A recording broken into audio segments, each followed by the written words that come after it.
Welcome back to the Void Compass. I'm going to be making several videos supporting people who are currently on this journey because I know they're hurting. I know they feel isolated. I know that they are confused. And I also know that many who are watching and listening are oscillating between states of inner union where completeness, peace, and presence is felt viscerally. And then they also drift back into mind, feeling separate, feeling lost, feeling worried and scared and frightened and alone, feeling the pain that needs to be transmuted. So I want to create videos that are going to bring you back to that state of inner union as often as possible. I want to give you new ways. The mind can be relentless, especially when you are in a state where there is much to be worked with and much to be loved. Something I want to talk about today is the infinity symbol and how it can help us return back to the state of inner union. Now, for those of you that are unaware, the infinity symbol looks like a figure of 8 that is either standing vertically or taking a nap on its side. It signifies this eternal, perpetual flow of energy within a figure of 8 pattern. Ad infinitum, hence the name. Now, why is this relevant to this journey? And why do a lot of twin flame awakeners revere this symbol so much? The general moniker is that it is a sign that you are always connected. And that's a nice notion. But I'd like to go a little deeper, because I'd like you to understand why, so that you can use this symbol as a reminder that you are indeed always deeply connected, well beyond any physical evidence that you seem to see on the outside. I do not care what is happening on the outside, and neither should you. The external is simply playing out. Your internal world is everything that you should be concerned with. So let's go a little deeper into this symbol. Now, if I had a piece of string or a cable of sorts, this would be easier, but I'm going to use my hands. So, if we start over here, this is your soul. Your androgynous, ever-present, in the non-physical soul. This is what you start out as. Before you decide to take a physical incarnation, before you decide to subject yourself to the laws commensurate with physical reality, the laws of duality, polarity, gender.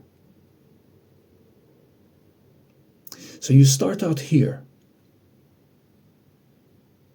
and as you take incarnation, keep the fingers connected, watch what happens. Now you're in the physical. It looks like there are two separate circles, two separate spheres, depending on how you're looking at it. But if you look very closely, you will see that they are still completely connected. Energy is still flowing effortlessly between the two. Now, to the mind that cannot perceive this energetic flow, because it's not designed to perceive it, this looks like there are two separate beings. My twin is out there somewhere. They're not with me. I long for them. Do they think of me? Can they feel what I'm feeling? And all of your favorites. But when you come back into a state of inner union, when you recognize that you're still deeply, intimately connected at all times, and you move back into the state of soul, you move deep into the body, you bring your awareness deep into your abdomen, You start to feel your heart space. You breathe deep and you sink into the void, and you come back into soul, and you recognize that you're always one and the same.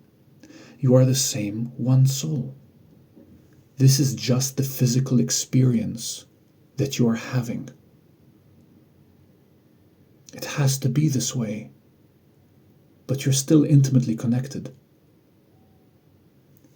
And whatever you are experiencing internally, they are picking up on that instantly. Even if, due to the laws of this reality, there are delays. You might not see those results so instantly, and neither should you be looking for results in the outside world. Your priority is inner union. That is the state you want to reach. You want to collapse that duality, that notion that they are separate, no matter how you are doing it.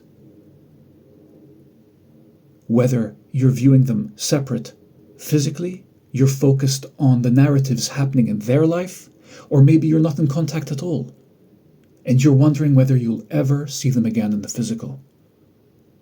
All of that serves to keep you at a distance from the actual twin, your inner divine masculine that sits within your energy field at all times. We oscillate in and out of states of inner union. Mind will always attempt to pull you back up and say, hey, listen to me, listen to me. I don't have my needs met. When am I going to have my needs met? And our job is not to shun it. Our job is to meet those needs lovingly, compassionately, but to recognize that we are not mind. Mind's needs are not our own. Our needs are already met. And all we need to do is sink deep into the void, feel our soul presence, come into that knowing, and then watch mind for what it is, the master of separation, the one that will always see your twin as separate, even if they're stood right next to you. Don't think it will ever stop. It won't. Don't think that feeling of separateness, that anxiety and that fear and that need will ever stop if you stay in mind. It never will. It's not in mind's nature to experience unity consciousness. It's soul's. And that's the beautiful thing, is that you can experience that right now, with or without them in the physical. That's why I say it does not matter. They are already flowing within your energy field in that beautiful infinity symbol, however you wish to see it. Bring yourself back into that reminder. Inner union is your birthright. Inner union is your destiny. It is everything. It is your state of peace. It is your soul. I'm going to leave it here, but I will see you the next time on The Void Compass with more.